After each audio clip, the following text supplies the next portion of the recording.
Hello, this is John with Anthem Business Solutions, and in this video I wanted to show you how to detach or remove a modifier from an item. So this won't be like how to delete the item, because of course you can go in and fully delete the modifier, but that modifier might be useful in other items. So this video isn't on that, it's just on how to detach the modifier from the item.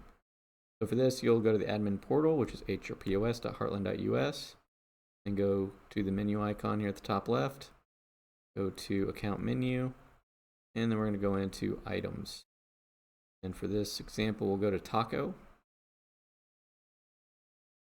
Once it loads here, we'll go down all the way to the modifiers. So if you notice here, I've got two different modifiers. Of course, this one doesn't belong, so I want to get rid of this one. So it's really easy. All you have to do is click on the trash can here, and that won't delete it from the whole system. You're just removing it off of this item, so it's completely safe. So now that we have it removed, just make sure you hit the save button. Make sure you get your confirmation down here, then publish changes, and make sure you confirm. And wait again for the confirmation.